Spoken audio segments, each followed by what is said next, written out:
Minute ma belle. Bonjour, Bonjour. comment vous appelez-vous? Donc je suis Pauline Volpé. Qu'est-ce que vous faites dans la vie, Pauline? Je suis la créatrice de Voline, qui est une Ouais. marque de maroquinerie française. D'accord, donc c'est le sac que vous avez là. Exactement. C'est la première création de la marque. D'accord. C'est le sac phare et donc je le porte comme un petit bijou précieux. Oui, j'allais dire comme un petit bébé. Il est sur votre Exactement. ventre. Exact. C'est vrai que c'est vraiment mon petit bébé pour le coup parce que c'est la toute première création de la marque. Donc c'est vrai que ça s'apparente un peu à mon petit bébé. Vous avez quel âge? J'ai 33 ans. 33 ans. Vous aviez déjà monté des marques avant? Non, c'est la première fois. C'était pas du tout en plus une vocation. Je travaillais dans la culture avant et en fait c'est un cheminement progressif qui m'a conduit à monter ma marque. Oui. Je viens d'une famille d'artisans, toute ma famille fait ça depuis 3 générations. Toute ma famille travaille le cuir, donc c'est pas non plus un hasard. D'accord. Et en fait c'est vraiment un cheminement progressif qui m'a amené à monter ma marque et pas du tout une révélation soudaine. Quel est votre rapport au cuir? Du coup, un vrai souvenir d'enfance, moi c'est surtout l'odeur du cuir que j'ai en tête. C'est quelque chose qui est vraiment associé à mon père, mais aussi à mon grand-père. C'est doux, c'est rassurant, c'est beau. Pour moi, C'est rassurant. Est-ce que vous pouvez m'expliquer pourquoi c'est rassurant le cuir? Je pense qu'il y a ce côté vraiment souvenir d'enfance, familial. C'est quelque chose qui a toujours été très présent autour de moi. Donc c'est quelque chose que je rattache à mon père aussi. Donc c'est aussi l'image rassurante du père. Ouais. Et puis je trouve qu'un beau cuir, généralement, ça ne vous fait pas défaut. Donc il y a quelque chose de rassurant dans un bon choix de cuir. D'accord. Et cette forme-là, elle est rassurante aussi, celle que vous avez Le carré, ici? alors en Ouais. fait le carré c'était vraiment pour partir sur une forme géométrique. D'accord. Comme je vous l'ai dit, mon ancienne vie, je travaillais dans la culture, je suis passionnée d'histoire de l'art. D'accord. Et j'avais envie de faire des formes nouvelles et en même temps de faire des formes intemporelles. Et pour ça, je me suis dit, pourquoi pas repartir des formes de base, Oui. le carré, le rond, j'ai aussi un modèle qui est rond, D'accord. qui sont des formes qu'on voit partout, qui sont des formes qui sont très présentes dans notre environnement et en même temps qui sont assez peu traitées, surtout le carré, assez peu traité en maroquinerie parce que c'est un format qui est difficile à travailler. Ah d'accord, oui, c'est ce qui me semblait, hein, que ce format était pas vu beaucoup et je me demandais pourquoi. Parce qu'en pouvez fait, m'expliquer? c'est très compliqué d'avoir un beau Ouais. carré. C'est quelque chose qui demande un gros travail de renfort. Moi, je voulais des angles très droits. Ouais. Donc, on travaille en finition cellier avec des teintures de tranche. Donc, il y a un vrai travail à la main qui est fait. Pour avoir des beaux angles droits, ça demande beaucoup de travail et c'est quelque chose qui est assez difficile à réaliser. Donc, c'est vrai que c'est une forme qu'on voit peu en maroquinerie. D'accord. Alors vous vous êtes entouré d'experts du cuir? Exactement. J'ai commencé l'aventure avec un atelier à Paris qui m'accompagne depuis le début. Et maintenant, un deuxième atelier a rejoint l'aventure dans la région de Tours, mais toujours en France. Toujours en France, d'accord. Donc c'est made in France. Exactement. Ça me tenait à cœur. Comme je vous l'ai dit, famille d'artisans oblige. Oui. J'avais vraiment envie de mettre en lumière le travail de l'artisanat français. Très bien. Et alors le rapport à la culture par rapport au sac? Oui, alors en fait, moi ce que je dis, c'est que dans l'art, ce que j'aime par-dessus tout, c'est la cohérence entre le fond et la forme. J'ai toujours été fascinée par ça. J'adore quand la forme sert le fond. Et pour moi, la forme de ces sacs, c'est vraiment puiser dans cette idée de cohérence. C'est-à-dire d'avoir des formes, comme je vous disais, singulières, qui sont peu travaillées en maroquinerie, des formes fortes, donc qui soient belles, qui soient esthétiquement très fortes et en même temps qui veulent dire quelque chose. Par leur difficulté, par leur complexité à réaliser, elles mettent en valeur tout le travail de l'artisan qui les réalise. Et ça, pour moi, c'était important qu'il y ait cette cohérence entre un beau sac, un bel esthétisme et en même temps Une histoire. Voilà, une histoire. Quelle est l'histoire de ce sac alors? L'histoire de ce sac, alors comme je vous l'ai dit, c'est le tout premier sac que j'ai dessiné. Oui. Aujourd'hui, il y a deux formes de sacs dans les créations Voline. Et celui-ci, c'est le tout premier. C'est le premier qui m'est venu. C'est vraiment ce carré qui n'était pas vu en maroquinerie ou très peu vu en maroquinerie, très peu exploité. Donc c'est vraiment ça. C'est en fait toute la jeunesse de la marque née de ce carré-là, de ce sac-là. D'accord. Très bien. Et est-ce que c'est inspiré d'êtres que vous connaissez peut-être? De personnes que je Oui. connais? Oui. Moi, c'est ce que je dis parfois, c'est que mon inspiration première, encore une fois, c'est mon père. C'est vraiment de là que je tire les valeurs de Voline, qui sont l'artisanat, le travail, faire les choses avec du cœur, mais aussi essayer de faire les choses au mieux et vraiment vouloir créer du beau de manière intelligente et bienveillante. D'accord. La bienveillance, c'est important pour vous? C'est très important pour moi. Je pense que c'est un mot qu'on entend beaucoup en ce moment. Et Oui. alors certains diront trop. Moi, je trouve on peut jamais avoir trop de bienveillance, j'imagine. Je trouve que c'est important. Je trouve que dans son rapport au client, déjà, c'est important d'être bienveillant en lui mentant pas, en étant transparent avec lui, en lui expliquant une démarche qui est honnête et authentique, mais aussi par rapport à la concurrence. Ça, c'est quelque chose à laquelle je suis très sensible. Moi, j'aime m'entourer d'autres créateurs. Je travaille main dans la main avec d'autres créateurs, même des concurrents qu'on pourrait dire directs, parce que pour moi, c'est important en fait la bienveillance, et je pense que la concurrence n'existe pas à notre niveau. Aujourd'hui, on a besoin de s'aider, de soutenir dans des étapes qu'on traverse, et en plus, on traverse les mêmes. Donc, c'est ça qui est intéressant. C'est ça, on avance plus loin en fait. Vous vous sentez soutenu? Oui, très soutenu. Vous avez des amis créateurs qui vous soutiennent? J'ai des amis créateurs qui me soutiennent, j'ai ma famille qui me soutient, j'ai mes amis qui me soutiennent. Ça, c'est vrai que autant je suis très seule dans l'entrepreneuriat puisque j'ai monté ma marque toute seule. Aujourd'hui, je m'entoure de personnes qui viennent m'aider, mais à la base, je suis seule dans le projet. Mais j'ai la chance d'avoir un cercle autour de moi qui m'aide beaucoup et qui est très varié, avec des profils très différents et des gens qui croient en la marque et qui me soutiennent depuis le début de l'aventure. Comment vous vous définiriez, vous? Ça, c'est toujours difficile à dire. Je pense que je suis quelqu'un qui sait rebondir et qui j'aime faire des choses par moi-même. J'aime me prouver que je suis capable de faire des choses. Pour moi, c'est très important. Ça l'a toujours été dans ma vie, même dans des domaines très variés. Et je pense que c'est ça qui me caractérise le plus, pardon. Oui. C'est vraiment une détermination, une capacité à rebondir et à avancer même dans les moments difficiles. D'accord. Qu'est-ce que vous faisiez avant de créer des sacs? Avant, j'étais attachée de presse pour un musée parisien. D'accord. Donc, Quel musée? j'ai travaillé pour le Grand Palais. Ah, très bien. J'ai une amie qui travaille là-bas, je vous en parlerai après. Alors, pourquoi le rouge? Alors le rouge, parce que je voulais des couleurs fortes. Je voulais encore une fois, j'ai aussi des classiques, j'ai aussi du noir, du camel, qui sont des couleurs beaucoup plus classiques en maroquinerie. Oui, mais vous avez choisi le rouge aujourd'hui. Mais j'avais envie, moi je porte généralement les couleurs. Oui. Sur les sacs. Je trouve qu'un sac à main, c'est quelque chose qui vient ponctuer une tenue. Vous pouvez être habillé en jean basket, t-shirt blanc, le plus simplement du monde possible.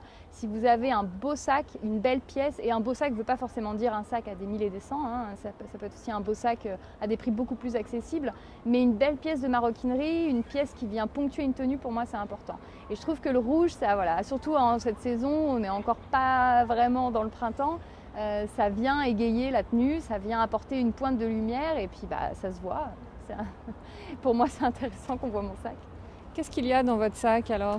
Je ne sais pas s'il y a grand-chose d'intéressant dans mon sac. Mais déjà, comment est-ce que vous l'ouvrez? Alors, ce sac est très pratique pour les Parisiennes, ouais. parce qu'il est très sécurisé. C'est-à-dire que vous avez un double système de fermeture. D'accord. Donc, si vous voyagez, si vous êtes dans les transports, voilà, déjà, c'est rassurant. Donc, vous avez un tourniquet. Oui. Et ensuite, vous avez le zip.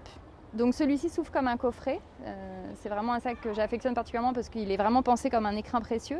Donc quand vous l'ouvrez, en fait, vous pouvez l'ouvrir totalement des deux côtés, et vous avez un système de soufflet qui permet de bien ouvrir votre sac et de bien pouvoir chercher dedans. Bon, là, vous voyez, j'ai essayé de ranger un peu, mais c'est un peu le bazar. Je ne suis pas du tout quelqu'un d'organisé dans mon sac à main. Donc qu'est-ce que j'ai? J'ai mon téléphone. Bon, ça, je crois que c'est la base, tout le monde là. Qu'est-ce que vous faites avec ce téléphone? Le téléphone, je l'utilise surtout pour les messages. Je ne suis pas très appel, jamais été très appel. Je suis beaucoup plus message écrit. Oui. SMS? SMS beaucoup. WhatsApp? WhatsApp énormément. Vous beaucoup aimez les réseaux envoyer sociaux. des photos? Des photos, oui. Alors ouais. Les photos, moi je partage pas du tout ma vie personnelle sur les réseaux sociaux. J'ai jamais affectionné ce genre de choses. Je suis quelqu'un qui ne va pas mettre en avant forcément ma vie privée. Par contre, j'envoie beaucoup de photos à ma famille. On a des groupes de discussion entre amis, entre familles. Et là, par contre, j'aime bien envoyer beaucoup de photos. D'accord. Qu'est-ce qu'il y a d'autre dans ce sac? Qu'est-ce qu'il y a d'autre? Il y a mon porte-carte. Ça, je me suis débarrassée depuis. C'est aussi un porte-carte de la marque. Je me suis débarrassée depuis longtemps de l'énorme portefeuille qui pèse 1 tonne et où au final on n'a pas besoin de la moitié des choses qui sont dedans. Donc l'essentiel, hein. On a les cartes bleues, la carte vitale et la carte d'une salle de sport à laquelle je n'ai pas mis les pieds depuis bien longtemps. C'est ça. Comment est-ce que vous faites alors pour faire du sport en ce moment? En ce moment, alors moi j'habite entre Paris et Bruxelles, donc en Belgique on a la chance d'avoir les piscines ouvertes, donc je fais beaucoup de piscines en ce moment. Et comment vous êtes confinés là-bas aussi? On est confinés, mais c'est très différent. Le confinement bruxellois est très différent du confinement français. En fait, on est toujours confinés officiellement. D'accord. Mais par contre, c'est pas un confinement strict comme en France. C'est-à-dire qu'on peut sortir dans la rue, on n'a pas d'attestation, on n'a pas de limite de temps ou de distance. On peut voyager partout en Belgique. Oui. Par contre, on est restreint. On a un système de bulles, ce qui veut dire qu'on a le droit d'avoir une personne dans notre bulle, une ou deux personnes dans notre bulle, et on a le droit de voir ces personnes-là, mais uniquement ces personnes-là. Ça s'appelle des bulles? Ça s'appelle une bulle. Waouh. On a chacun notre bulle. D'accord, ok. C'est intéressant. Et vous avez combien de bulles? Vous avez combien de personnes vous alors? Nous, du coup, on a deux. Enfin, moi, je vis avec mon conjoint et mon fils, et on a une bulle avec 2 personnes. Un couple d'amis qu'on voit régulièrement. Du coup, qu'on voit beaucoup. Oui, mais vous en avez pas marre de les voir? Non, du coup, en fait, moi, je suis arrivée récemment à Bruxelles, puisque j'ai emménagé que fin août pour la rentrée scolaire. Donc ça a permis de resserrer des liens et de créer une proximité assez rapidement, et finalement on a eu la chance de tomber sur la bonne bulle et c'est vrai que ça a permis de resserrer des liens assez rapidement et de devenir assez proches en peu de temps finalement. D'accord, super. Qu'est-ce que vous avez d'autre dans le sac? Qu'est-ce que j'ai d'autre? J'ai essayé de ne pas tout faire tomber à l'eau. Paquet de mouchoirs, bon, ça vu la saison, ça s'y prête. Ok. Mon passeport. Parce que j'ai perdu ma carte d'identité depuis bien longtemps. Je vous l'ai dit, je ne suis pas très organisée. D'accord. Des écouteurs. Ouais. Et ça, pour les transports en commun, essentiel. Le passeport, vous pouvez me dire où vous avez voyagé la dernière fois? Alors malheureusement, la dernière fois, ça remonte à un bout de temps. Ouais. J'ai voyagé en France cet été, comme beaucoup évidemment. On avait prévu de partir en Turquie, mais ça a été annulé. Donc on a voyagé en France cet été. Les derniers voyages, je devais partir à Milan en janvier, ça a été annulé également puisqu'on a eu l'interdiction de quitter la Belgique. Donc le dernier voyage à l'étranger, je pense que c'était l'Espagne, un week-end entre amis, entre copines à Ibiza, et ça remonte déjà à quelques temps. D'accord. Et le fait d'être confiné comme ça, est-ce que vous, ça vous réussit? Vous êtes créative ou ça vous plombe? Non, moi ça me plombe complètement. Je suis quelqu'un qui a un grand besoin de vie sociale. Oui. J'ai besoin de sortir, j'ai besoin de voir du monde, j'ai besoin de... Vous aimez faire la fête? J'aime faire la fête, j'aime sortir, j'aime voir mes amis. Oui. Et pour moi, le confinement, c'est une torture. C'est une torture? Bon, j'espère que ça va rentrer un peu dans l'ordre alors. J'espère aussi. Qu'est-ce que vous avez d'autre dans le sac? Qu'est-ce que j'ai d'autre? Une crème pour les mains. C'est quoi comme crème? Alors c'est une crème jeunesse des mains, parce que voilà, passé la trentaine, ça y est, on se pose ce genre de questions. Ouais. Et Guerlain, Abeille Royale. D'accord. J'ai ma tante qui travaille chez Guerlain, donc j'avoue que je suis un peu sponsorisée par Guerlain. J'ai peur de ne pas être très originale. C'est vrai qu'avec les gels hydroalcooliques, moi j'ai les mains dans un état. Oui, c'est pour ça. Donc là, les mains, c'est catastrophique. Donc crème pour les mains obligatoire. Ouais. Le poudrier. Guerlain aussi, sans surprise. Ouais. Il a l'air joli ce boîtier, non? Il est très joli, oui. Ça c'est l'avantage de Guerlain, c'est que le packaging est toujours très beau. Quelle importance vous accordez aux objets? Pas plus que ça, j'imagine, bizarrement. Ouais. Ayant une marque de maroquinerie. Ouais. Mais je suis pas... non, je dirais que s'il y a un objet auquel j'accorde de l'importance, c'est les livres. C'est le seul objet qui pour moi est vraiment précieux et important et qui mérite toute attention. Mais sinon, j'avoue que je pense pas accorder. Je porte très peu de bijoux. Je crois pas être quelqu'un de très, très matérialiste. D'accord. Vous jetez facilement? Je jette facilement. En tout cas, non, je pourrais pas dire non plus que je jette facilement. Mais peut-être que vous jetez pas ce à quoi vous tenez? C'est plus ça. Par contre, je peux accorder beaucoup d'intérêt sentimental à un objet. Si un objet m'a accompagné une certaine période de ma vie ou est vraiment symbolique, par exemple, je garde tous mes vieux flacons de parfum. D'accord. C'est parce que vu que je change régulièrement de parfum et que je suis très sensible aux odeurs, chaque parfum est associé à une période de ma vie. Ah, Et j'aime énormément aller renifler tous mes vieux flacons de parfum pour me rappeler justement quelle période de ma vie est associée à ces parfums. ah, c'est intéressant. Mm. La mémoire sensorielle. Ouais, ça, les odeurs, c'est particulier chez moi. Et les sacs, vous en gardez? Les sacs à main, du coup maintenant je porte exclusivement du Voline. Ouais.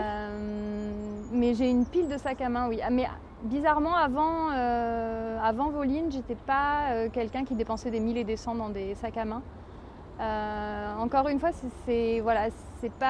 j'accorde pas forcément de valeur matérielle aux choses, c'est plus des valeurs sentimentales. Donc encore une fois, si des vieux sacs m'ont accompagné dans certaines périodes de ma vie, même s'ils valent plus rien et qui sont dans des états pas possibles, ça je peux les garder longtemps, oui.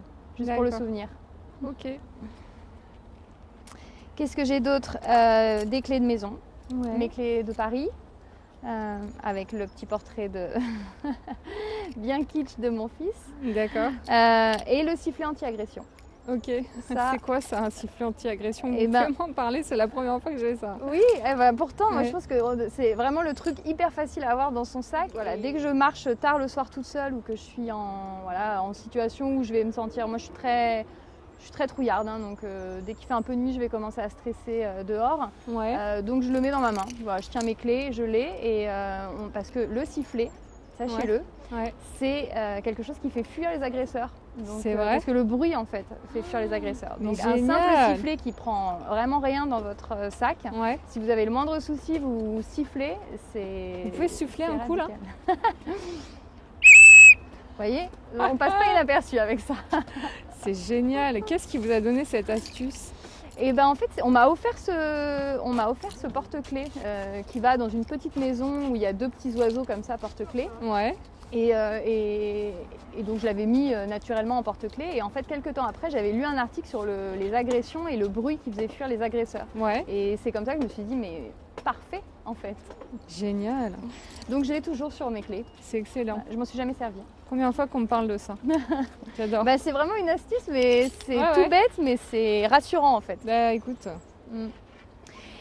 Deuxième jeu de clés. j'entendais le ministre de ce matin, un des ministres, protection des femmes, je crois, qui disait que quand le Covid allait un peu s'arrêter et que la vie allait reprendre, les agressions allaient se multiplier. J'espère qu'elle est pas, que c'est pas devin, mais que du coup les hommes allaient avoir plus de. Donc les filles, tous à vos sifflets. Voilà, et un petit truc dans le sac, mais qui peut changer la donne. C'est intéressant. Après, je suis pas sûre que enfin je sais pas, moi je me sens pas plus rassurée en période de Covid, au contraire, où si on est dans les rues parce qu'on a besoin d'être dans les rues après 18h où il n'y a plus un chat, Ouais. je trouve ça encore plus stressant personnellement. Il paraît que c'est assez glauque. J'ai déjà été Dans obligée le d'être dans la buvard, rue vers 20h. Les métros, c'est horrible, il paraît. Ah oui, c'est pour ça. Moi, du coup, avant... Parce que du coup, il n'y a plus que les gens qui errent un peu. Ou... C'est ça. Après, il y a beaucoup de gens qui rentrent du travail, donc... Et c'est plutôt vers 20h. 20h, passé 20h, oui. Ouais, passé 20h. Parce que 18h, c'est... Non, 18h, ça va, il y a encore Ouais. du monde dans les rues. Mais ça m'est arrivé d'avoir des trains qui arrivaient tard et de devoir... en plus, j'habite vers Gare du Nord, donc de retrouver Gare du Nord toute seule à 21h, on a l'impression qu'il est 3h du matin. C'est donc, ça. Le stress vient plus tôt, mais bon. Bon. Après, moi, je suis un peu trouillarde.